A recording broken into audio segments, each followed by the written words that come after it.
Hello दोस्तों, कैसे आप सब। आशा करता हूँ कि आप सब अच्छे होंगे। दोस्तों, इस चैनल को इतना प्यार देने के लिए, इतने आगे तक बढ़ाने के लिए आप सभी का बहुत बहुत धन्यवाद, आप सभी का बहुत आभार। दोस्तों, जब मैं तैयारी कर रहा था तो मुझे लगा था कि कोई भी मुझे गाइडेंस नहीं मिलता था, तो उस टाइम पे मैं इधर ऑनलाइन में काफ़ी चीज़ें देखने की कोशिश करता था। तो कई बार मुझे चीज़ें, सटीक जानकारी मुझे मिलती नहीं थी और मैं पढ़ रहा हूँ तो मुझे लगता था कि क्या मैं सही पढ़ रहा हूँ, क्या मैं सही दिशा में तैयारी कर रहा हूँ, क्या मुझे इसी तरीके से पढ़ना चाहिए या मुझे कुछ सुधार करना चाहिए। तो मुझे हमेशा इस चीज़ की कमी खलती थी। तो दोस्तों, इस चैनल की शुरुआत मैंने इसीलिए किया था कि जो हजारों अभ्यर्थी हैं जो तैयारी कर रहे हैं घर पर बैठ करके, ऑनलाइन कोर्स लेकर के या सेल्फ स्टडी करके, तो उनके लिए एक पहल करनी चाहिए, एक शुरुआत करनी चाहिए जिसमें हम जो है अपने विषय के बारे में कम से कम बारीकियां जान रहे हों कि किस प्रकार से हमें अपने विषय में पढ़ना चाहिए और क्या क्या चीज़ें ध्यान देनी चाहिए कि हम अपना सिलेक्शन पक्का कर पाएं। तो इसी से रिलेटेड मैंने इस चैनल की शुरुआत की और जिसको बेहद आप लोगों ने पसंद भी किया। इसी क्रम में आज जो है मैं आप लोगों के सामने एक नया वीडियो लेकर के आया हूं जिस पर हम बात करने वाले हैं कि कौन सी नौकरी बेहतर है, एलटीजीआईसी की नौकरी या टीजीटी की नौकरी। दोनों में ही minimum qualification graduation plus BEd, दोनों ही नौकरियों में ग्रेजुएशन प्लस बीएड मांगा गया है। चाहे वो टीजीटी हो और चाहे वो एलटीजीआईसी हो, सब सब्जेक्ट का अलग अलग क्वालिफिकेशन है। वो डिपेंड करता है कि आप किस विषय से अप्लाई कर रहे हैं। दोनों ही टीचर, चाहे वो एलटीजीआईसी के हो और चाहे वो टीजीटी के हो, दोनों ही टीचर क्लास 10th तक के बच्चों को पढ़ाते हैं। ये भी क्लास 10th तक को पढ़ाते हैं और ये भी क्लास 10th तक को पढ़ाते हैं। तो डिफरेंस क्या है? क्या इनको ज्यादा पैसा मिलता है क्योंकि ये लोक सेवा आयोग से? क्या इनको कम पैसा मिलता है क्योंकि ये उत्तर प्रदेश शिक्षा सेवा चयन आयोग से? तो ऐसा कुछ भी नहीं। दोनों कक्षा 10 तक पढ़ाते हैं। ये दोनों के दोनों जो टीचर है, चाहे वो एलटीजीआईसी के टीचर हो और चाहे वो टीजीटी से जो सिलेक्टेड टीचर हो, दोनों को कक्षा 10 तक पढ़ाना है। जो इनके स्कूल हैं ये राजकीय स्कूल कहे जाते हैं, राजकीय विद्यालय कहे जाते हैं, गवर्नमेंट कॉलेज, है ना। आपने सुना होगा गवर्नमेंट इंटर कॉलेज या गवर्नमेंट हाई स्कूल। और ये जो होते हैं ये एडेड स्कूल कहे जाते हैं, aided college, aided inter college होते हैं। जो वो टीजीटी के जो भी सिलेक्टेड कैंडिडेट है वो वहां पर पोस्टिंग मिलती है दोनों को। दोनों में अंतर क्या है? इनका राजकीय विद्यालयों का जो पूरा पावर है वो गवर्नमेंट के हाथ में होता है। इनका जो भी अधिकारी होता है, जैसे डिस्ट्रिक्ट इंस्पेक्टर ऑफ स्कूल, जैसे डीआईओएस कहते हैं, या प्रिंसिपल है या इससे ऊपर के अधिकारी हैं, वो इसके पावर में होते हैं। वो सारी जो है इनकी, इन स्कूलों की जांच हो या इन स्कूलों में छुट्टी संबंधी कोई भी दिक्कत हो या इन स्कूल में बच्चे कितने आ रहे हैं या कोई भी जो भी निर्णय लेना है वो पूरा गवर्नमेंट के हाथों में होता है। लेकिन यहाँ पर जो एडेड स्कूल हैं, इन स्कूलों में एक अंतर है।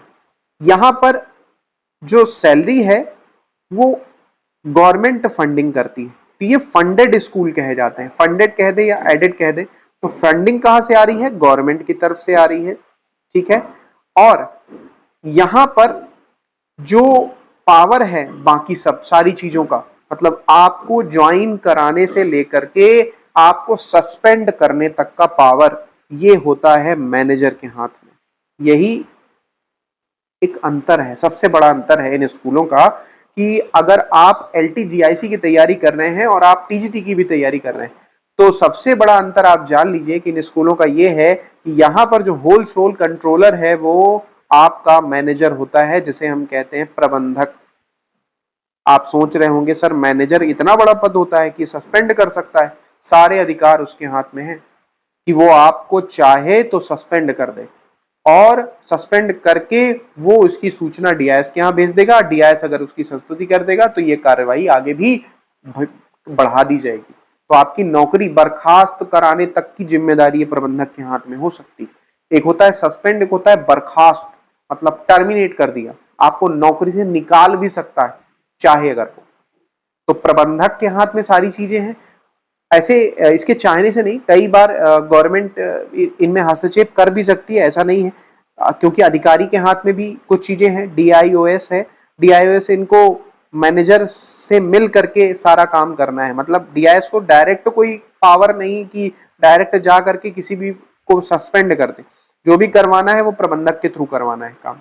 DIS आकर के स्कूल चेक कर सकता है, बच्चों की स्थिति जान सकता है, सैलरी रोक सकता है, लेकिन बाकी सारे काम जितने भी हैं वो प्रबंधक के हाथ में है, प्रबंधक ही सारा पावर में। इसके अलावा राजकीय स्कूलों का एक फायदा यही सबसे बड़ा है कि यहाँ पर जो पूरा पावर है वो प्राइवेट बॉडी के हाथ में नहीं है, गवर्नमेंट बॉडी के हाथ में है। जितना भी है वो ऑफिसर्स आपकी समस्याओं का समाधान करेंगे और ऑफिसर्स के हाथ में ही है सारी चीजें, ठीक है। यहां पर मैनेजर के हाथ में। दोनों की सैलरी में क्या डिफरेंस है? इनकी सैलरी में, दोनों की सैलरी ही 4600 ग्रेड पे की सर्विस है। ये भी 4600 ग्रेड पे की सर्विस है और ये भी 4600 ग्रेड पे की सर्विस है, चाहे वो TGT हो और चाहे वो आपके LTGIC में हो। तो शुरुआती वेतन कितना मिलता है? देखिए, शुरुआती वेतन 44,900, ये आपका बेसिक पे हो गया, मूल वेतन जिसे कहते हैं, प्लस महंगाई जिसे आप डियरनेस अलाउंस कहते हैं, प्लस HRA। ये आपको वेतन जो है यहां पर भी मिलेगा। यही आपको 44,900 प्लस DA प्लस HRA यहां पर भी मिलेगा। यूपी में इस समय 55% महंगाई चल रही है और HRA सिटीज के अकॉर्डिंग अलग अलग रहता है। अगर आप ग्रामीण इलाके में स्कूल पाते हैं तो 1840 है। 44,900 का 55% निकालेंगे और 55% निकालने के बाद उसमें 1840 को जोड़ देंगे, तो ये जितना भी बनेगा ये आपकी मूल वेतन, जो आपका पूरा वेतन बनेगा ग्रॉस पे, वो आपका यहां से ग्रॉस पे निकल आएगा, ठीक है। और यही चीज यहां पर भी आप लागू करेंगे, 44,900 प्लस महंगाई यानी DA प्लस HRA, जिनको जोड़ने के बाद आपका ग्रॉस पे निकल आएगा। यानी जो आपको प्राप्त धन जितना आपको मिलने वाला है वो आपको मिल जाएगा, ठीक है। अच्छा, पढ़ाना आपको 10th तक ही, यहां पर भी और यहां पर भी।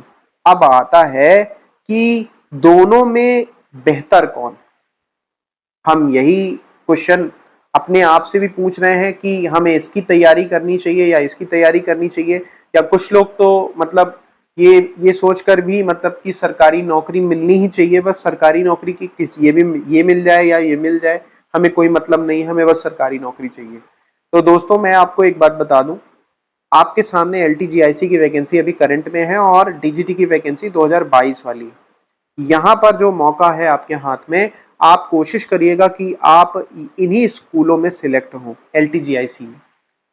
क्यों मैं इसलिए कह रहा हूं, क्योंकि यहां पर जो पूरा पावर है वो किसके हाथ में है? गवर्नमेंट बॉडी के हाथ में है। यानी वो जितनी भी पावर, जितनी भी सारे काम है वो आपको गवर्नमेंट के थ्रू ही करने।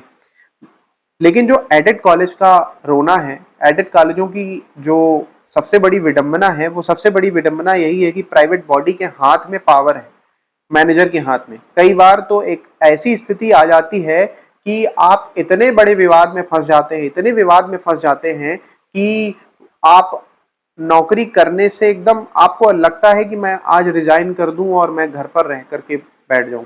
यहाँ पर मैनेजर तो कई ऐसे हैं कि वो स्कूल पर जाकर के कुर्सी डाल के बैठ जाते हैं और वो देखते हैं कि कितनी समय ये टीचर आ रहा है और उसको बराबर, सर आप 10 मिनट लेट है, सर आप 15 मिनट लेट हैं, सर आप 5 मिनट लेट हैं, इस बात को बताने के लिए। 10वीं पास कोई मैनेजर आपको इस बात को बता रहा है कि आप 10 मिनट लेट हैं, आप अपने सब्जेक्ट को अच्छे से नहीं पढ़ा रहे हैं, आप कॉपी नहीं चेक कर रहे हैं, 10वीं पास है ना, आप एक अधिकारी का सुन सकते हैं। क्यों? क्योंकि आपसे ऊंची पोस्ट पर है, अच्छे एग्जाम दे करके क्वालिफाई करके आया है।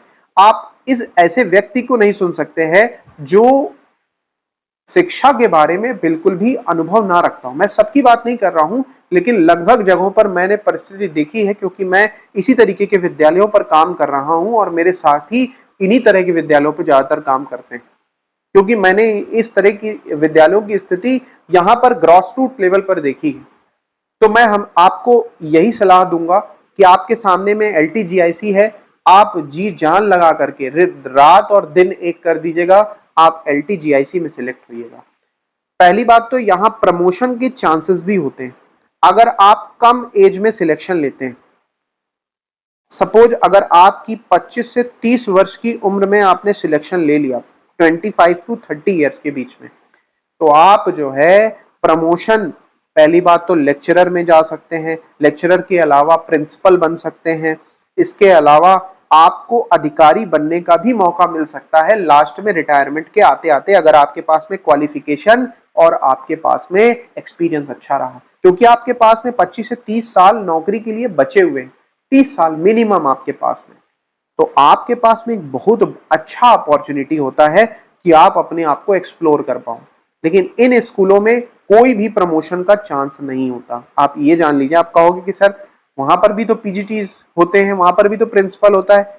यहाँ का यही विडंबना है कि जो मैनेजर चाहेगा, जिसको प्रमोशन देने का सोचेगा, वो उन्हीं को प्रमोट करेगा।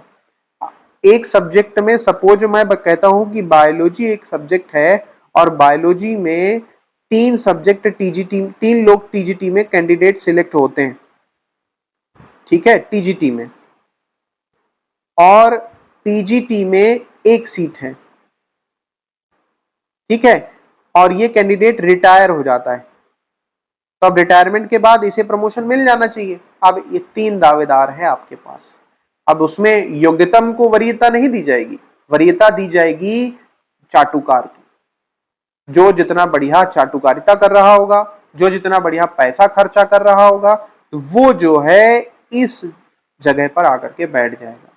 इवन कई बार तो ऐसा देखा गया है कि अन्य विषय के लोग भी आपके विषय को पढ़ाने लग जाते हैं। मतलब वो संस्कृत विषय में है TGT में, और वो बायोलॉजी आकर के PGT लेवल पर प्रमोशन ले लेता है। यहाँ की सबसे बड़ी विडंबना मैं बता रहा हूं आपको ये चीज कोई नहीं बताएगा, मैं बता रहा हूं आपको तो दिख रहा है कि नौकरी करनी है। अरे भाई, नौकरी करनी है तो आपके सामने मौका है, तो इतना अच्छा आप करिए नौकरी। ऐसा नहीं है कि सारे स्कूल की यही हालत है, कुछ जगह मैनेजर अच्छे हैं, बहुत अच्छे हैं, जहां स्कूल बहुत अच्छी चीजों से चल रहा है, तो आप ये चीज का भी ध्यान दीजिएगा। अगर आप इसमें सिलेक्ट हो जाते हैं, इस 2022 की वैकेंसी में सिलेक्ट हो जाते हैं, तो आप अपने पूर्वजों से, अपने यानी जो आपके विषय में हो, या आपके भैया भाभी, कोई भी आपके परिवार में कोई रिश्तेदार, कोई दोस्त कहीं किसी विद्यालय में, इन एडेड कॉलेजों में काम कर रहा है, तो आप कोशिश करिएगा कि उनसे एक बार सलाह जरूर ले लीजिएगा कि विद्यालय का माहौल कैसा है। नहीं तो नौकरी करनी कई बार दूभर हो जाती, मैंने देखा है। ऐसे ऐसे केस हैं कि आप सुनेंगे तो कहेंगे, हंसेंगे और कहेंगे कि क्या मतलब, क्यों जो है गवर्नमेंट शोषण करवाती है इस तरीके का, और ऐसा शोषण हो रहा है और मैं सिस्टम के खिलाफ बोल रहा हूं, और मतलब सही में यहां पर ऐसा होता है। दूसरी बात, जब आप चयन करके जाएंगे इन स्कूलों में, सबसे बड़ा रोना तो पता है क्या है? डार्क साइड है ये। यहां पर आपको ज्वाइनिंग के लिए पैसे देने पड़ते हैं, ज्वाइनिंग के लिए। आप घूस, आप चाहो या ना चाहो, मैं बता दूं आपको, कितना भी कोई कह दे कि हमारी सरकार निष्पक्ष तरीके से आपकी ज्वाइनिंग कराएगी, नहीं करा पाएगी।